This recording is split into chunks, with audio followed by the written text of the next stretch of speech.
All right, welcome back, ladies and gentlemen, to another exciting edition of the Renatus Jam. My name is Jay Stark, and joining me, as always, is my fearless co-host, Mr. Matt Snyder. Mr. Matt Snyder. Hey, I like how you didn't let that lower third mess you up in the beginning. Oh, no, it happens. That was good. Lower thirds like to jump out at me from the side, and I'm like, weave. It was a test. Yeah, It was. and you passed. See there? Yeah. See there? It doesn't even faze me. The fact that we have the music on repeat right now, the lower thirds are just scrolling. Boom, boom, Bam! boom, boom, boom, boom, There it boom, boom. is. Yeah, no. All right, man. Let's kick this pig. Let's do it. For anybody who has spent any amount of time around me, they have heard me say a number of times, let's kick this pig. Yep. And just for any of you who may not have heard this, because it just became painfully obvious to me about a week and a half ago when Woody told me he had never heard that before, that there are several people that have never heard let's kick this pig. Dude, I know it. So I haven't heard things. Let me explain it one more time, because I just want to make sure that everybody knows I am not talking about injuring any kind of swine. Yeah. Kicking the pig has reference to starting a motorcycle. Harleys, So, I think specifically. Yeah, exactly. Yeah. Old school bike riders used to call their bikes hogs. Yep. And then when they were leaving somewhere, they'd say, all right, let's kick this pig, meaning get on the hog, and then they would kickstart their bike. Back in the day before Back electric in start. the day. That's Yeah. right. So I just wanted to make sure that nobody thought that I am advocating for the injury of any kind of pork-based animal. Yep. No, has nothing to do with pigs. No pigs were harmed in the making of this podcast. So. Very true. Yeah. Very true. Or animals at all. No animals were harmed. Some people, yes. But We don't talk about it, though. yeah, we don't talk about people. No, that's woo. All right, let's get into this. Mr. Snyder, what's new and exciting? Man, we got the East-West Conference coming right up. That's right. That's just a couple weeks away now. Yeah. So That is a couple weeks ago.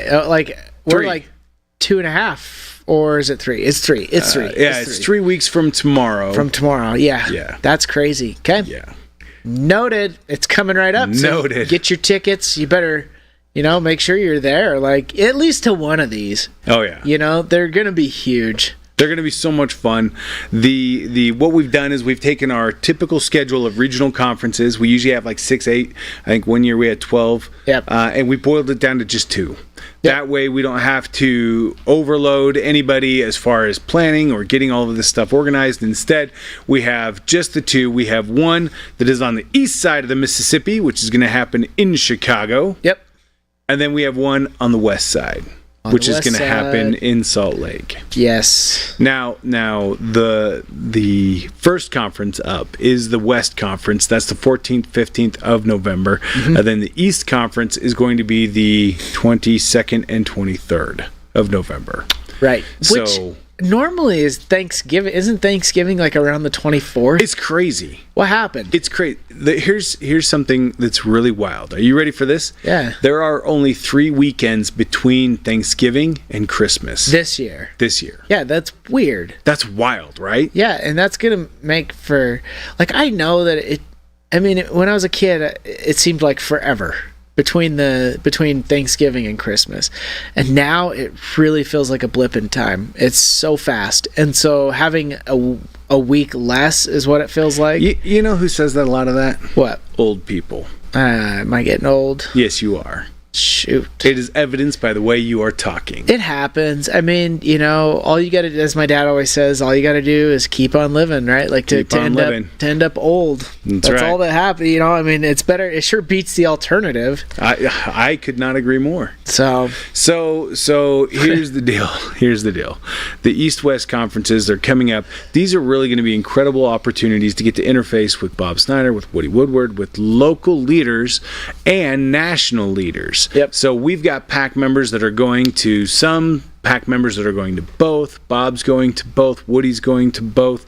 And if you want the opportunity to get to hang out with them, to ask them questions, to be able to interface with them, and then, of course, let us not forget, get an opportunity to really benefit from all of the training that's going to be shared. Oh, yeah. You need to make it a priority to be to either the East or the West Conference. Yep.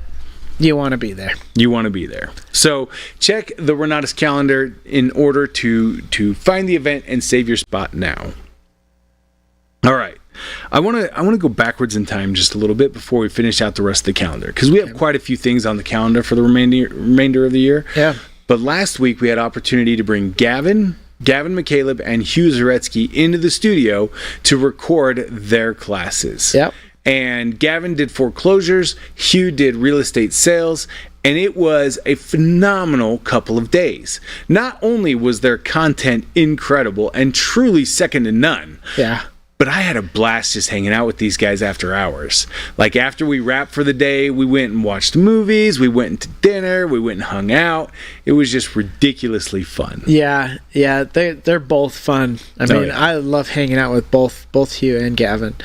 I still remember going to a movie. It was Deja Vu with Denzel Washington. Oh, yeah, where the bridge blows up. Or no, the ferry. The ferry. Yeah. The ferry. I believe it was, now I'm going from memory, I think it might have been about 2006, probably. Okay. It was in theaters, the movie was. And I met Val Gavin. Kilmer. And is he in that movie? He is in that Man, movie. I mean, I haven't seen it since 2006 Right, or whatever right. it was. So, anyways, I really got to know Gavin. I was like, this guy is hilarious. We laughed till we cried. He's hilarious. He is a riot, and his wit is so dry. Yeah, it is. Oh, man, It I is. just love and it. I really, learned like early on, like who he how he thinks. Once I figured that out, I was like, I was literally crying. I was laughing so hard that night, which is why I still to this day cry remember every it. time I see Gavin. I get it. Yeah. You just, Yeah. you're an emotional guy. It's okay. Yeah, It's all right. It's true. I'm sensitive. You are.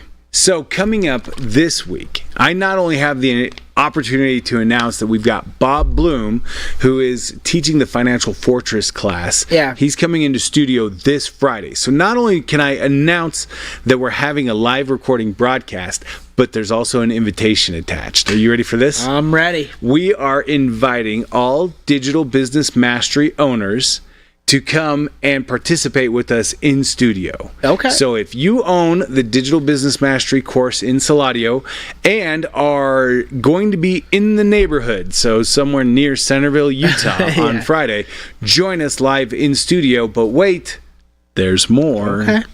We are giving every single one of our Digital Business Mastery holders the opportunity to bring guests. Oh. So if they've got somebody who is interested in learning more about Saladio, learning more about the Digital Business Mastery programs, or learning more about asset protection, Okay. they are welcome to join us live in studio only. That's really cool because I think bringing a guest down to something like this is pretty. I mean, it's unique, right? Especially if you live here in Utah. Sorry, everybody else. It's you can fly your guest in, but There you go. if you want. But it's being able to kick the tires on this thing and really see what it is before buying, I think would be really valuable. It would be if I look at it, if I was the buyer, Yeah. like if I'm purchasing this, I would want to see it. And if I came down to a live recording, I'd be in. Had an opportunity this is real, to shake the instructor's hand, to meet with the owner. Yep. Yeah, it's going to be awesome. And Spencer just wrote online with us that, that's awesome. I agree, that is awesome. And every single guest has to be accompanied by an IBO who holds the Digital Business Mastery You program. do. So Yeah, we can't have, just wild guests roaming the building. Wild guests. Yep. You make it sound like we have a grouping of feral animals that are going to be invading the studio. We're going to have these wild guests roaming around the studio. Can't have it. No, it's just funny.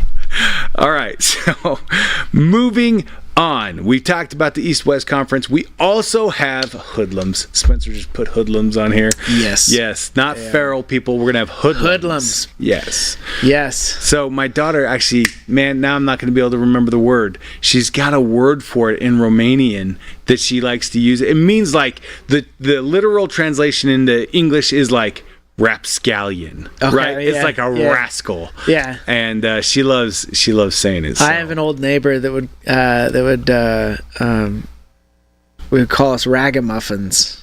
Ragamuffins. I don't even know what for all I know, that was probably like wow something bad. I've never looked it up. You know, he also would call us Hanjakers. Hanjakers. That's where Hanjaker. That's where that came from. I don't know. I've heard you. You've heard me say it. Yeah. I've heard nobody else ever say that. For all I know, it's some kind of swear word or something. I don't know. I've never looked any of these up. I've just, but I repeat them because I grew up, hearing them. But I tell you what, I lived in Germany for a couple of years serving my mission and had a mission president who was East German. Uh-huh. So the leader of all of these 19 to 21-year-old kids, there was a couple hundred of us in the mission, and he spoke no English, zero. Oh, wow. But when I got there, he learned how to say approximately 2 different thoughts in English. The first one was, Elder Stark, you're a dirty rat. He thought that was so funny to call me a dirty rat. And I'm trying to think what the other one was. I think that's funny. Oh, and he thought it was hilarious, and so it made me laugh. That he learned another language just to call you a dirty rat. Just to call me a dirty rat.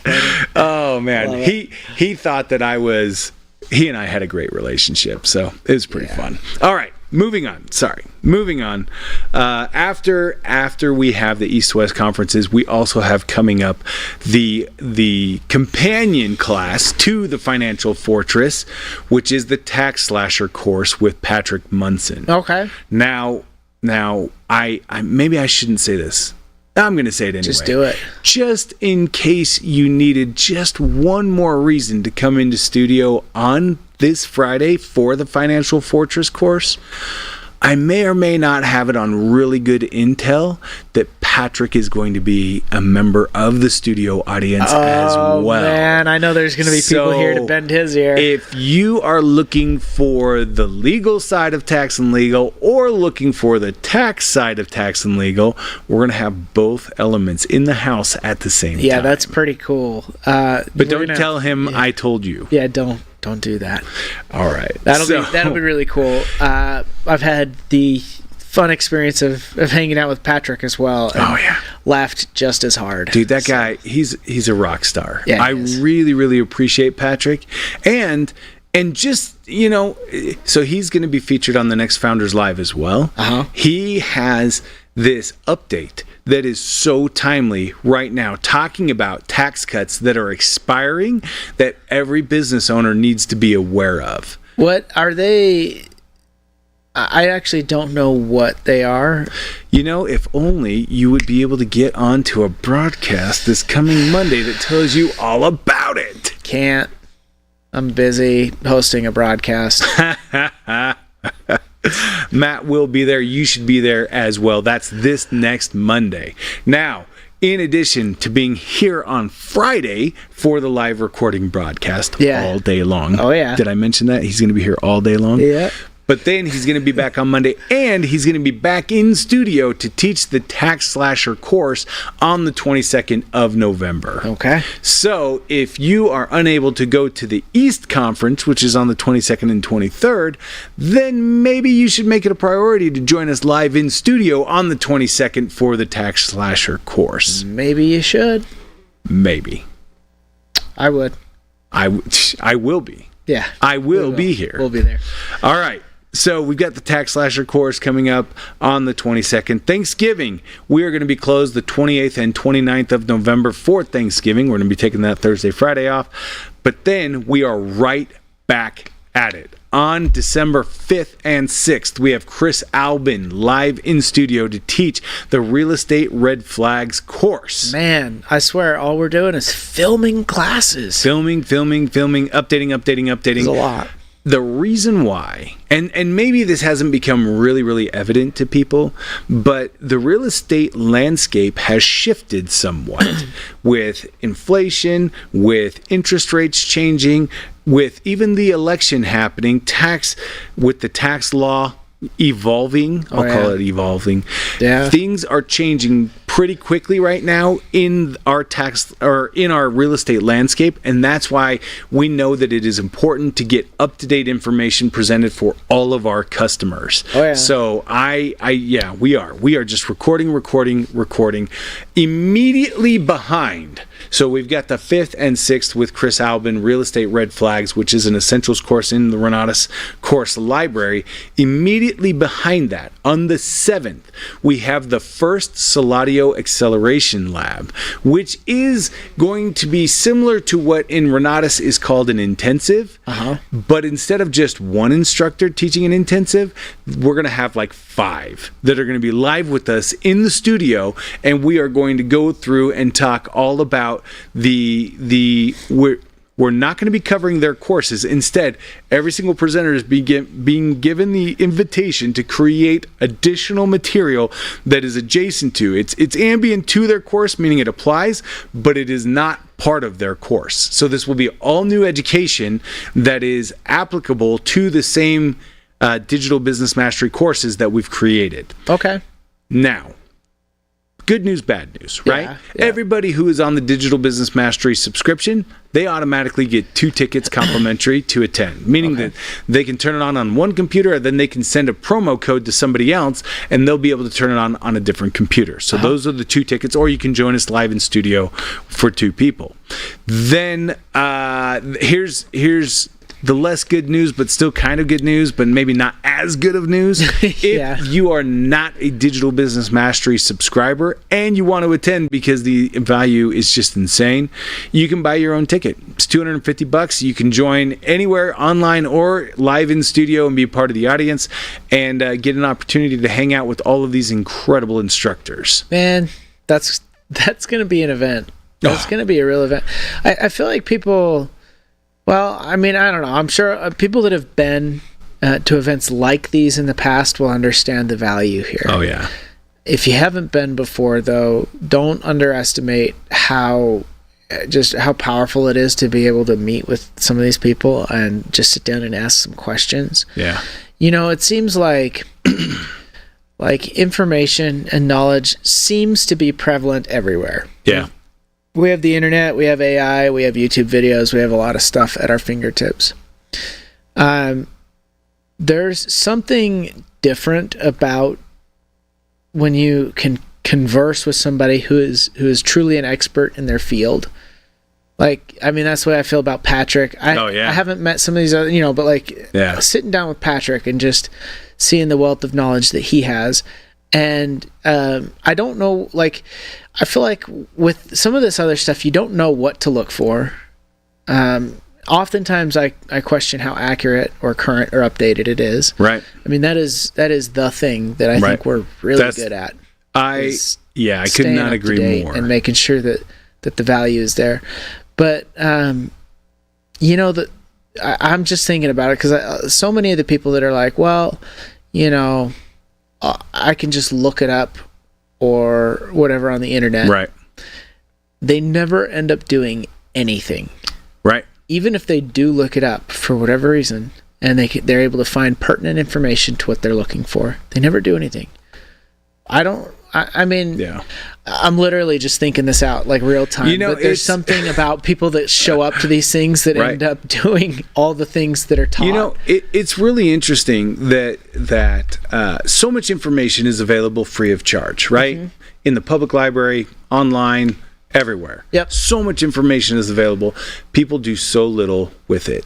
Yeah. It is true that the people who pay attention, because they see the value and they are creating a value exchange, and then they get to work. Yep. And I love being in an environment where you have people who have been where you want to go or are also heading where you want to go. Yep. And 2, being able to ask a question, get an answer, let it marinate, and then be able to ask a follow-up question as you design a specific outcome for your situation. Yeah. So you may be able to ask a question, is A plus B equal to C? And they're able to say, yes, it is, and let me tell you why. And then if you apply it to your own situation and you say, okay, if I'm trying to get C, but I don't really have an A, my B is broken down, do I, and then you can Yes. create a scenario with I want to, not just a practitioner instructor, but with an individual who has a depth and breadth of understanding to be able to apply their specific course of education to your situation. Yeah. And then design a template, a game plan for you to follow. I can't even tell you the number of times when I thought I understood a concept. And then as I really marinated on it for a little bit, if I ruminated on it for a while, I realized I didn't have all the information I needed, or I was looking for a little bit more of a specific application in my own life. And then you ask one little follow-up question and it just clicks in place. Everything comes together. That's going to be the opportunity at the Saladio Acceleration Lab. Amen. It's going to be awesome. It's going to be awesome, but you got to make sure that you are there. You got to show up to blow up, right? That's right. Okay. That takes us through the 7th of December. We don't have any additional recordings for the remainder of the year yet. We may. I know we have some coming up in January already that we haven't even told anyone about, so look forward to those. But we are going to have the offices closed on the 24th and 25th of December for the Christmas break, and then again on the 31st and 1st for New Year's. So Sweet. Just a couple things to keep in mind as we're planning out the remainder of the year. Now, I know that today's going to be a little bit different of a podcast because we don't have a featured guest joining us in studio. Right. I thought we were going to. Situations kind of shifted a little bit. We're going to have her on next week with us. Yep. But we have a couple of video clips that you actually gathered. I pulled. I thought it would just be really good. I've thought, for a long time that it would be fun to react and or kind of talk about some of the, clips, business oriented or sales oriented clips, because boy, there is a lot of advice out there on the internet. Oh yes. And some of it is really good and some of it is not, and there's obviously that middle ground where it's just people are just trying to come up with content and they're putting it out there. Right. Anyways, but I grabbed a few things that I thought would be great to talk about, because I think they're pertinent to issues that marketers or people starting a business face. Yeah. A lot of the time. And since we've been around, I've been around this world for a very long time, and I've met a lot of people that you just called yourself old, self-burn. I realize, I know there's a lot of people who are like, you're not old. I just mean, like, I grew up. You are ancient to a 10-year-old. I am ancient to a 10-year-old. As a matter of fact, my son asked me how old I was, and I told him, 38, and he was like, holy crap, you're old. It's like, yeah, I guess that's true. I remember what it was like when I was a kid, and I was looking at my dad, and he's 38. He was old. So, but I grew up kind of in this world of seeing people be entrepreneurs, start businesses, fail even, and start another one or whatever. Seen quite a bit. So I thought it would be really cool to talk about some of that stuff. So let's bust these out. I'm really interested in this first clip here. I haven't looked at the others. We just barely looked at this one for half a second. Yeah. But this is a clip from Alex Hormozi. Yes. Which is the author of $100 Million Offers, as well as he's been an online personality for a while. However, he has proven that he has just easy to understand information that is very applicable to business, life, all those things. He's done a great job of I think boiling things down for people. Yeah. He probably, could use a workout once in a while, but I'm just kidding. Guy's a beast. He's jacked. Anyways, right. But no, let's play it. All right, let's take a look. Oh my space bar So didn't I'm at work. this dinner with a bunch of college seniors, and they're all talking about how they want to get into entrepreneurship, that they're entrepreneurs, they're starting their business. And I was like, hey man, I've heard that before. I talked to you 6 months ago. So where are you at with that business? He's like, I'm still getting my LLC set up. Like, dude, that's not starting a business. That's like being able to have a business. There are 4 steps to start a business that anyone can do. Step 1, get an articles of incorporation that you can get online. Step 2, take those articles of incorporation to go to a bank and open a bank account. Step 3, connect payment processor to said bank account to collect money. Step 4, provide value to a stranger in exchange for money. That's it. And they could have done all of those things in the time that they were talking about the business that they wanted to start. Right. So I'm at this dinner. You could do that in a week or whatever, like people that yeah. are motivated. Because I've seen 2 different types of people start businesses, and there's a certain type of person, Yeah. that is getting ready to get ready. Oh yeah, they think about it way too hard and they overcomplicate the issue. In fact, earlier today I was talking with Danny, who is our CFO, our director of finance here, and he was going. We were talking about an end of year tax issue, and he goes, "You know what? I think I'm overcomplicating this problem. Let's get into it, and I'll tell you exactly how deep it's going to be." Mm-hmm. And it's that attitude, that perspective that actually allows business owners to progress. Yeah. Right? Because they say, it could be hard, but let me get into it first, and then I'll be able to define exactly how hard it's going to be. Right. But I mean, he's not wrong. You can get online right now. You can get an articles of incorporation. You can go onto your state government's website, and for $40, you can register your LLC online. That Boom. quick. Yeah. And then you take the articles of incorporation, you go to a bank, you get a bank account set up, and then you connect a merchant account to the bank account, so that as you start to trade your value for dollars, you can collect that money. But how many times, I know for me it's happened a lot, where people are, I'm gonna start, and we all do it. Like, I'm not I'm not dogging on anybody, because I've done it with several different, I'm gonna start going to the gym again or whatever, like we've all done it, and then you just 6 months go by and you haven't. Well, or you're gonna go to the gym today, but something ran a little late, and you're going to be 5 minutes later to the gym than you wanted to be, so you won't be able to get your full workout in, so you're just not going to go. Yeah. Yeah. Done beats perfect. Amen. And people who are dedicated are going to do it. Yeah. No matter what. No matter what time it is. No matter, Your articles of incorporation, they may not be perfect, but get them done and then refine them later. Yeah. You may have a merchant processor that maybe isn't giving you the very best rate that you could get because you didn't have time to shop around. Set it up anyway. Get it in place so that you can start collecting money now. Yeah. I so love what he went through. I so love how he talked about it. And it really is that simple. We're the ones who overcomplicate it. I didn't say it is easy. It is that simple, though. Yes. Those 4 steps are that simple. Now, that last step, that whole value exchange, being able to trade your time and energy for other people's money. That's where you really got to figure things out. That's where you got to dial it in, because you got to make sure that you are doing it correctly. Of course. But here's one thing that I noticed from my wife. My wife has a photography business, and so when she very first got started, was doing sessions for free. Right? She just wanted to get a portfolio built up of different customers, pictures, all that. Then she started charging a little bit more money for it, started charging for it at all, actually. Yeah. And what she noticed is her clientele dropped, but all of a sudden she's making a lot more money.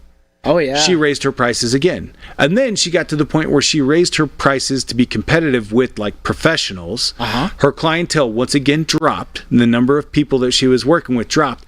And she was making more money. Yeah. Doing less work, making more money. Yep. It's easier to sell a higher ticket item to fewer people than a lower ticket item to a lot of people. Absolutely. So, and for those individuals who recognize your value, they will compensate you for it. They will. And you've got to have the value exchange there. But as long as you've got it. Yeah. Yeah. I see so many people that have ambition but no direction. Yep. You do need to pick a direction. You have to decide exactly how you're going to add value and decide exactly how you're going to get compensated for it. Yeah. And then go for it. I'd rather be at the top of the market and provide the most value than that race to the bottom, because it is, first of all, it's so competitive. Oh, yeah. Because now you're talking about, shaving pennies off of a product or whatever, like to sell, just to get, everybody is just trying to catch the edge under the next one, and they're lowering their prices, and your margins are almost non-existent. Yeah. And again, you got to sell 1 million of them to make any money. Yeah. It's way easier to be at the top of the market, to provide, to focus on a concierge experience, a real top-end experience, whatever your product is, and quality, and sell to fewer people. Yeah.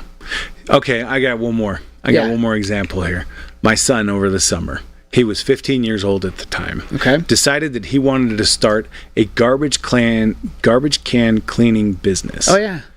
He literally printed up flyers, cost him a couple of dollars in ink and paper. Yep. Went around, put those flyers on doorknobs or on trash cans, got 10 clients from it, and the next week he made, I don't know, $600, something like that. Yeah.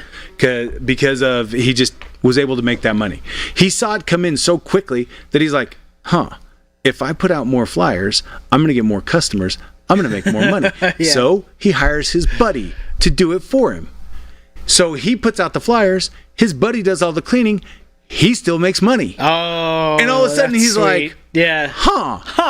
If I can do this once, what if I can do it again? And now you hire somebody to put out the flyers. Yeah. Oh man, he didn't get too crazy with it. Yeah. He wanted to make sure, because he was putting his name on every single job, he actually showed up to every single job. That's cleaned what I would every do. single can. That's what I would. I mean, because you get over your skis too quick with that. Like, I've seen people do that. they try to scale too quickly, and they hire a guy to do this and that and whatever, and I'm in the business, it's going to be great. And the problem is that they didn't find the right people along the way to run the business efficiently or as good as it should be, and then that causes problems. It does. And my son, he was the individual who was unafraid of literally climbing into your garbage can with steel wool and scrubbing out the inside of the can. That's a huge value exchange. Oh, yeah. Because nobody wants to. I don't want to get in my garbage can and do that. It's gross. It is. It was nasty,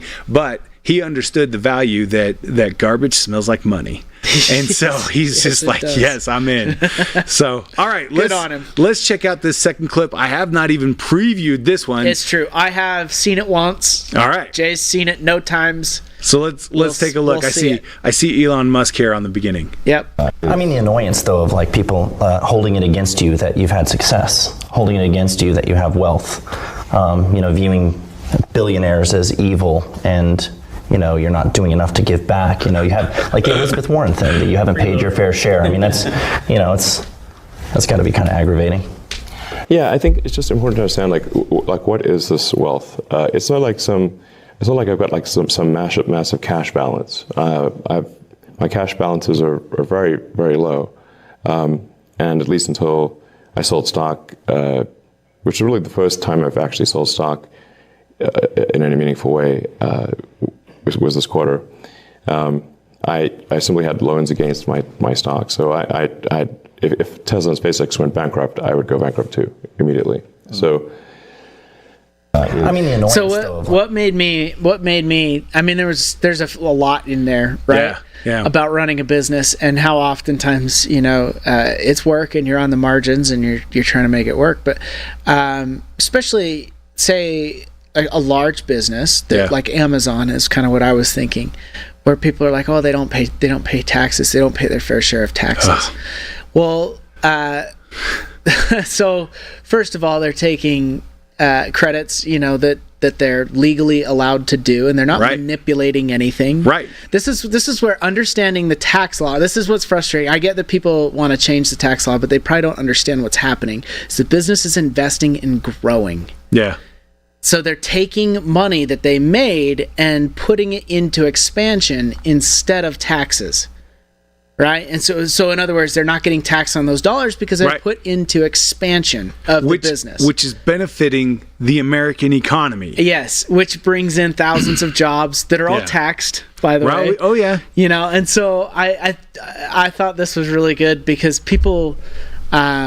if you're not really educated on this kind of stuff, I get where you would go, well, these big giant corporations aren't paying their fair share. They, Amazon made X billion dollars or whatever, or Right. Well, on paper they didn't really make anything because they put it into expansion and therefore they're not taxed on it. Yeah. And I don't know what their taxes look like exactly, but that's just an example. I remember when Jeff Bezos was catching a lot of heat. A lot of people were like, "Oh, you're getting paid so much money." And he's like, "I get paid $1 a year." He said, "The rest of my wealth is in Amazon stock." Oh, okay, yeah. And he was literally committing his time, energy, and talents to building the value of the business, and then was compensated because the value of the shares that he owned were increasing. Yeah. This is kind of a thing for me because I've heard it for years that people, CEOs get paid too much or whatever. Oh yeah. They took the risk. Yeah. If you want to, and if they're riding the upside, and the employees aren't being compensated. Well, Right. the employees aren't taking the risk on the downside. You know what I mean? Like, Right. because if things turn south, whose pocket does it come out of? Right. So, anyways, I grabbed that clip because I thought I was like, this is kind of pertinent, especially with right now with Trump as taxes and the election. And I was like, this is kind of I've heard it a lot lately that they're, corporations aren't paying their fair share and all this stuff, Yeah. Running a business is first, startups are incentivized through the government. The government understands that small business, meaning any business that has 500 employees or less, are truly the heartbeat of the American economy. Yeah. And so small businesses or businesses in startup are actually incentivized through tax breaks, tax incentives to build, to hire, to expand. It's got to be that way because a lot of them would go out of business if they didn't have those tax breaks. Or they wouldn't be able to expand as quickly. They wouldn't be able to benefit as many other people as quickly as they do. You've got a small flame and you're trying to grow it as quickly as possible without putting it out. Right, exactly. And the government realizes that if they tax it like crazy, they will suck all the oxygen out of that little flame and kill it. Right. And then it does nobody any good. But one thing to keep in mind is that every business is paying their local taxes, paying for sales tax, paying for all of their employees' taxes, property taxes. Yeah, you've got all those employees there's are so paying. many other things. I remember, and maybe this is getting just slightly too political, but I remember, I won't say names. It's okay. I'll just say that Amazon was looking at building or expanding into one particular city. Yep. And the city was going to give Amazon a tax incentive for building there. Okay. And hang on. I don't want to. You don't want to step in the you know- quagmire of politics. Now you know exactly where I'm going with this, which is that as Amazon was forced out of that city, meaning that they no longer were encouraged to build there, politicians literally came forward and said, "Great, we've saved all this money. Now what are we going to do with it?" What they didn't realize was what the city's design was to give Amazon a tax break, a deferred tax break, so that they could come in and build their facility that would employ thousands of people. Yeah. Who would then all be a part of the economy, of the local economy, would be part of the tax base, and then those taxes would come due later. Yeah. And it's so interesting how people look at that as if the city, the municipality somehow saved money, and it's like, no, you didn't save money. It is so painful. Yeah. I realize you don't want to step in the quagmire. We don't want to go. We all have our political opinions and beliefs, and I think especially at this point, nothing I say would convince anybody otherwise. Nothing you say, and the vice versa, whatever. Everybody's entrenched in their beliefs. Yep. All I'll say is it's painful for me when I understand something, and anybody, I've seen this on both sides. Both sides have done this, where somebody is regulating or involved in something that they have no business being regulated or involved in because they don't know anything about it. Right. This was one of those cases. When it came to business, this young congresswoman had no clue what she was doing, and she was thinking, well, Amazon's going to come in and they're getting billions. It was going to be to the tune of like $2 billion or something like that. It was billions of dollars of tax breaks, and that's all she could see. Not understanding what it would do for the local economy, for housing in the area, Right. for the taxes that all those employees are paying. Plus, it's deferred, so it's like they'll pay it anyways. Eventually, you know. Right. Anyways, Just interesting. it's hard to watch. Get educated. I'm such a proponent for Oh, yes. for educating, people. Like, it's Yeah. knowledge really is power. I mean, as long as you use it. Yeah. But it's incredibly powerful, and you don't know what you don't know. That Yeah. is a lesson I learned somewhat early on in life, and it's paid me well, because assuming you know everything is really dangerous. It absolutely is. All right, we've got a third video here. Let's pull this one up. I have not watched this one either, so here we go. How do you sell anything to anyone? For those of you watching this wondering why you care, because life is sales. You sell yourself to your partner, you sell yourself to your children, you sell yourself at your job, you sell yourself to your boss, you sell yourself to your clients. All of us are constantly selling, especially those of you that think you're not. And there's one way to sell anything to anybody. It's the oldest trick in the book, and it's not a trick. It's a way of living your life. Build trust. How do you build trust? Commit to something, deliver on it, communicate effectively, and make sure that everything you say you're going to do, you do. And if you can't, that you communicate up front. This is an age-old wisdom. It's probably not going to trend this video. You're not going to share it a million times with your friends because it sounds common sense. The crazy thing about living in the world in 2023 is the common things are just not so common anymore. You want to stand out, build trust, do the simple things really, really well. Hope that helps you. Do what you say you're gonna do. Oh man, do the simple things and do them really, really well. Yeah. I've seen this guy before. What's his name? I actually don't know. That clip was amazing though, because I know people say they hate sales or whatever. There's like a connotation with it, and it's like, well, that's what the world is constant. I mean, if you're gonna get married, you're selling yourself to your spouse, right? Like, Yeah. if you're gonna do literally anything, there's a process of sales. It's just how people view it. Yeah, and you can call sales by so many different names, right? Frame control, for example, is selling. Even just being able to communicate effectively is sales. Because if I'm telling you a story, I'm selling you that story. Yeah. And you're going to receive that story and either be happy that you bought it or mad that you wasted your time. Yep. Every bit of communication is sales. Every bit of relationship is sales, because you are either looking to give value to somebody or take value from them. I think the problem is dishonest sales. Yeah. They've ruined the name of sales, if you will. And because when you say sales, I think all too often people think of either like gurus. Right. Or kind of like the slick back used hair car salesman. That's what somebody who's going to make up or pretend that something has more value than it really does. Yep. That's a problem. And I think you hit on the key word. I mean, I love what he said about building trust, because trust shows a safety, right? A form of, I intend for this relationship to continue even after the transaction, which means I'm going to stand by what I'm delivering to you.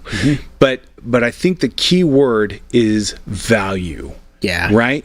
I am going to ensure that if you compensate me for my time, energy, and talents, I am going to deliver more value to you, so you're going to feel like you got a discount. Yeah. Not that you feel like you overpaid because I'm expensive. Right. He's got another video that I watched recently where he's talking to a group of people, and there was a young woman in the front row, and he said, "Hey, what business do you own?" She says, "Oh, I do makeup." Like she does with like a makeup artist kind of individual. Yeah. And he said, "How much do you charge for your services?" She said, $800. And he said, "Okay, I want you to sell me on your product." And she goes, "Okay, I do this for $800. He goes, "I only have $425. Well, I can't do that. He goes, "Never tell your customer no. Instead, do it this way." And then he flips the script on her and he goes, "Okay, I'm going to be you. You be the customer. Come to me and say, you only have $425. I only have $425. Great. What event do you want to get your makeup done for? Oh, it's a wedding. It's a whatever event that it was. Great. Who's there that you're really looking to impress? Oh, yeah. He starts painting this picture of why is it that you are spending extra time and effort on this event? Yeah. Now let me tell you how I'm going to make you even more incredible than you can currently envision yourself at that event. Yeah. And all of a sudden, it's no longer about dollars and cents. It's about value. That's all it has to be. I mean, in any case, you would be willing to trade hands with your money, which is worth X amount, for something that is worth more. Yeah. It's funny. Woody says that all the time, right? Yeah, how does he say it? He says it better than I did. He says, you will exchange anything in your life for something that you value more. Yes. Or you'll give up anything in your life for something you value more. That's the proper way to say it, because you have to value it more. There's the whole... It can't just be more valuable. Right. Yeah. Right. The pain of staying the same versus the pain of change. Yeah. When the pain of change is less than the pain of staying the same, you will change. Yep. That's all there is to it. Pretty simple formula. It really is. And it's a formula that we can leverage on ourselves to ourselves. Mm-hmm. But I love, just coming back to his video, I love where he's talking about trust. One thing that everybody wants to do now is be social media famous, right? Oh, yeah. And the problem that we've all seen now with social media is that you oftentimes only get the very best of somebody's life. They don't show you the worst because, it's a hard time. It's a learning moment. They don't look their best. They don't feel their best or whatever. They don't always demonstrate that difficulty online. That's not how you build trust. Building trust, you have to be vulnerable. You have to say, yeah, you know what? I messed up. I'm reading a book right now where they're talking about one of the most successful GMs in the NBA's history. So general manager of a team, one of the most successful. He was the GM at the time the book was written of the San Antonio Spurs. Okay. And they said one of the things that's so unique about this guy is that he is willing to talk about his insecurities and his mistakes in the very first conversation that you have with him. How do you feel about this upcoming season? I'm scared. Why are you scared? Well, all of a sudden, what that does is it harbors an atmosphere of vulnerability where you see that I'm vulnerable and therefore you are more open to being vulnerable as well. Yes. And when you create that vulnerability loop, you create that trust, that safety with each other, all of a sudden it's so much easier to add value in a way that is meaningful to both people. Yeah. Most definitely. I think that's what sales really is. It's that value exchange. It is. Yep, it's that value exchange with trust. Yeah. Yeah. Man, those were 3 great videos. All of them have merit on their own, but combined, it just really helps to paint a picture of how to get started in business, why you want to stay in business, and how you can make that business grow. Dude, yeah. I mean, I don't know that was your intent necessarily, but that's what all 3 of those videos really... I knew what I was doing. No, I grabbed 3 that I felt like I've just seen, thought were really good, wanted to talk about, because these topics, I think are really important for people to understand. When it comes to getting started, I see a lot of people get ready to because they're either afraid or they're just there's some kind of barrier that's in between them and actually taking that first step. Right. That's why I love community. When it comes to a lot of things, the gym is a great example. Though people oftentimes will be more consistent with working out if they're doing it with people. Yep.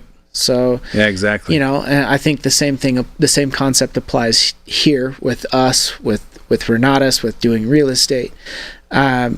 If you're around other people who are also doing it or taking their first step, just like you are, and they did it, and it wasn't so scary or whatever, then you're more inclined to do it. Yeah.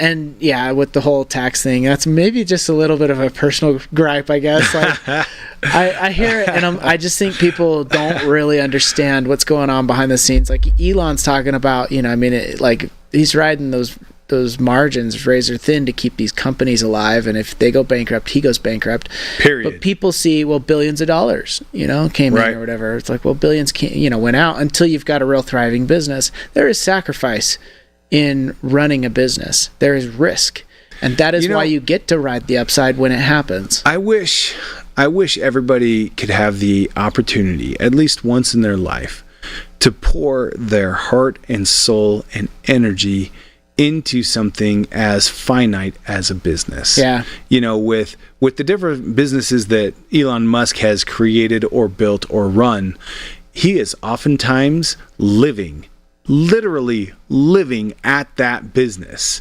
Oh yeah. He spends his days and his nights there. He is pouring his blood, sweat, and tears into building that business. And so I wish everybody could have that opportunity to take that chance, take that risk, to put it all on the line, to see the fruits of your efforts come alive right in front of you, because then I think that you would find greater esteem for other individuals who have already done it. Yeah. A lot of people look at the consequences of Elon's life, right? They look at where he's at now and they go, oh man, that is incredible. I hope he's paying his fair share. They don't see the decades where he paid his dues every step of the way. Yep. They don't want to live the same life that he lived to create those results. Right. They just want the results that he's created. Yeah. And so that's exactly it. And so I guess it is a bit of maybe a personal gripe, but I'll stop griping. I just, I think it's important to understand really what's going on there, Yeah. and I've also heard that, people, like, for probably my whole life, sales has been somewhat of a dirty word for a lot of people. Yeah. Because they think of the used car salesman or somebody who sold them something that wasn't worth what they ended up paying for it. That's the problem, Right. Right. You bought something and it turned out to be crap, and now you're mad and you hate sales because some salesman talked you into it. Right. So I really have I guess a gripe with dishonest salesmen as well. People who are willing to do that, that they're willing, you take advantage of people, I guess, ultimately. So, which is, if you're a good salesman, you don't need to do that. Just find an industry where you can sell something that is worth, that has value. And a good salesman will walk away with the sale and the commission, and the customer will go away happy and want to then tell their friends about them. Right. And then get referrals and do it again and again. And that's, it's a good salesman's worth a lot of money. So. Absolutely. And it's fun because you can find them in every industry, all over the place. Oh, yeah. I went to an ice cream place the other night with my wife and my kids. Yeah. And the lady that was behind the counter was phenomenal. She was so incredible. And I just thought to myself, I would hire you. Yeah. If I had a position right now, I would hire you. It wouldn't even matter anything else. This interaction right here alone has been that magnetic energy. Yep. Yeah. Yeah. You want to buy ice cream from her. Yep, exactly. I love it. All right. It's cool. Well, hey, Matthew, these have been phenomenal clips. I appreciate you. I appreciate you giving us an opportunity to review those together, because that was awesome. We're going to take that opportunity a little bit more often moving forward, just to kind of stay current on some of the things that are going down in life and business in the world, so that we can share and really kind of share our 2 bits on what we see and know. So thank you for that. Don't forget, the reason why Renatus rocks is because of the people who are associated with us. That includes Mr. Matt Snyder. That includes Aaron Peterson behind the magic curtain. That includes every single one of you. Thanks for being with us. Renatus rocks.